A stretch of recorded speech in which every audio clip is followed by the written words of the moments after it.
Yeah, it's the boy Night in the building, baby. Tell him. You already know. Tell him. To my YouTube channel. Today I got a 2018 Mitsubishi Outlander. And I'm going to show you guys how to reset the oil light, routine light, when you change your oil and you know you'll be having this. Let me turn it on to show you guys what they say when I turn it on.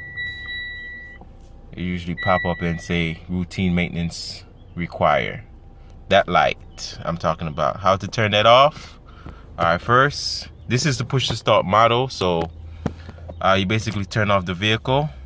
You have an info button right here. This is the Sport as well. This is the Mitsubishi Outlander Sport. And this is 2018. This info button right here, you just press it. Make sure you go back to the that wrench. You can see it. That wrench and the miles, month, whatever. Anyways, you turn off the vehicle. You hold down the button. It starts flashing. Then you press it again. And it's going to say clear.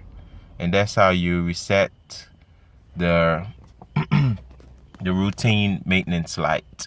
Thank you guys for watching. Hopefully it helps and have a blessed day. Let me show you guys when I turn it on. That light will not show again. See, nope, no more routine light, guys. So it's cleared. So as I said, when that light come on, when you finish doing the oil change on your own vehicle, when you work on your own vehicle, as I say, you just turn off the vehicle, you click on the info button, and it's going to take you straight to the wrench. It's going to say miles and month. You hold it down, it's going to start flashing.